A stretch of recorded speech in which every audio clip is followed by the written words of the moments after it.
సాగుతోంది. సో చూద్దాం ఎటుపక్క అయినా టర్న్ అయ్యే ఛాన్సెస్ ఉన్నాయి కాబట్టి సో బీహార్ కౌంటింగ్ అయితే ఉత్కంఠ రేపుతుందని చెప్పొచ్చు. ఏదైతే ఎగ్జిట్ పోల్స్ ఇచ్చినటువంటి అంచనాలు తారుమారయ్యే సందర్భాలు కూడా మనం చాలా సందర్భాల్లో చూసాం. మరి ఈసార్లు కూడా తారుమారయ్యే అవకాశం ఉందా అనేది తేలిపోతున్నటువంటి సిచ్యువేషన్ చూస్తున్నాం. చూద్దాం బీహార్ సంబంధించి కూడా లీడ్స్ కి సంబంధించి మినిట్ టు మినిట్ మాట్లాడదాం. ఎస్ రామూర్తి గారు, జూబ్లీహిల్స్ బైపోల్కి వద్దాం. మొదలు ఏంటంటే ఇప్పుడు మహమ్మద్ అన్వర్ ఏదైతే స్వతంత్ర అభ్యర్థి ఉన్నాడో ఆయన అకాల మరణానికి వాస్తవంగా మా బీఆర్ఎస్ పార్టీ పక్షాన వాస్తవంగా కుటుంబానికి సంతాపం వ్యక్తం చేస్తున్నాం. సరే ఏంటంటే ఎన్నికల్లో రిజల్ట్స్ రోజే ఈ విధంగా అయితే అభ్యర్థి చనిపోవడం చాలా బాధాకరం. సరే ఆ కుటుంబానికి ఆ దేవుడు ధైర్యాన్ని ఇవ్వాలని కోరుకుంటున్నాం. అదేవిధంగా వాస్తవంగా ఏంటంటే ఈ ప్రచారం నుంచి ఏదైతే ఎన్నికల వరకు ఈరోజు ఏదైతే కౌంటింగ్ వరకు నరకాన్ని 4 అడుగుల దగ్గరలో ఏదైతే కాంగ్రెస్ పార్టీకి చూపెట్టాం, అదే విధంగా ఓటమిని వాస్తవంగా వాళ్ళ ఒంటి దాకా తీసుకొచ్చినాం. అలాంటి పరిస్థితి తీసుకొచ్చినాం. ఎందుకంటే ఎన్నికల విధానం కూడా చూస్తే జూబ్లీహిల్స్ జరిగిన ఎన్నిక వాస్తవంగా రాష్ట్ర వ్యాప్తంగా అందరూ చూసి ఏ విధంగా జరిగినాయి, అసలు ఫేర్ ఎలక్షన్స్ కావని కూడా చాలా మంది మేధావులు కానీ అదేవిధంగా ఎన్నికలను నేనేమంటున్నా ఎన్నికలు పూర్తిగా చెప్పనివ్వండి 5 నుంచి 6 గంటల మధ్యలో జరిగిన ఎన్నిక అన్నది నేను దగ్గర ఉండి చూశాను కాబట్టి చెప్తున్నా. ఎందుకంటే మీకు కూడా చూస్తా ఏ విధంగా జరిగింది, ఎవరెవరిని వీళ్ళు దొంగ ఓట్లు వేయించడానికి ప్రయత్నం చేసి అన్నది కూడా నా దగ్గర కూడా ఎవిడెన్స్ విత్ వీడియో ఎవిడెన్స్లు ఉన్నాయి.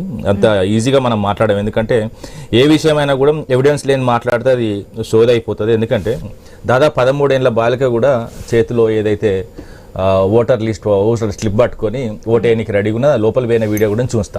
ఇలాంటి పరిస్థితులు ఎందుకంటే మేము ఆల్రెడీ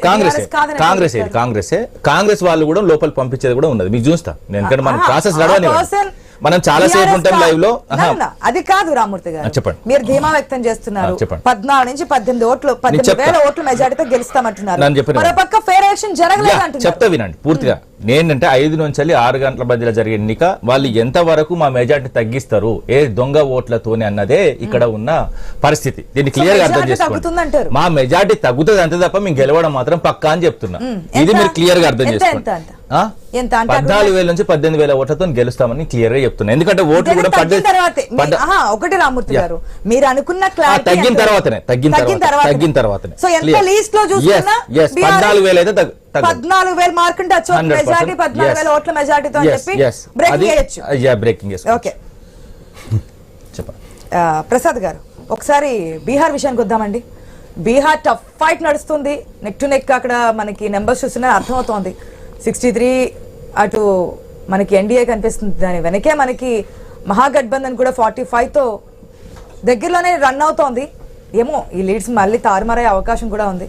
ఎట్లా చూడొచ్చు? జనస్వరాజ్ పార్టీ కూడా జనస్వరాజ్ పార్టీ ఇక్కడ జస్ట్ లైక్ జూబ్లీహిల్స్లో బీజేపీ పార్టీలుగా అక్కడ ఉనికి కోసం అర్రులు చాడడం తప్ప పెద్ద ఏమీ ఉపయోగపడే ప్రస్థానం అయితే లేదు. ఇక్కడికి వచ్చాకలా మీరు జాగ్రత్తగా గమనిస్తే గత 3 ఎలక్షన్స్ ఆయన అగ్రిగేట్ తీసుకుంటే ఎగ్జిట్ పోల్స్ అంచనాలు ఏది తారుమారైన ఉదంతాలే ఉన్నాయి. అండ్ మోర్ ఇక్కడ సాధారణంగా ఇక్కడ కాంగ్రెస్ పార్టీకి అంత ఛాన్సెస్ లేకపోయినా సరే తేజస్వి యాదవ్ షేడ్తో ఆర్జేడీ ఆధ్వర్యంలో ఇవాళ ఖచ్చితంగా నువ్వో నేనా అన్న ఫైట్ ఇక్కడ క్రిస్టల్ క్లియర్ కనబడుతుంది. మాకైతే ఇది ఫస్ట్ రౌండ్ లేదా పోస్టల్ బ్యాలెట్లు నాకు తెలిసి. సో ఈ స్థానాలు 112 స్థానాలకి ఇంకా జరుగుతున్న దాంట్లోనే ఈ విధమైన లీడ్ కనబడుతుంటే 243 కనుక పూర్తిగా ఏ టైంకి సెకండ్ రౌండ్ అవి కూడా తారుమారు అవడానికి చాలా ఛాన్స్ ఉన్నాయి.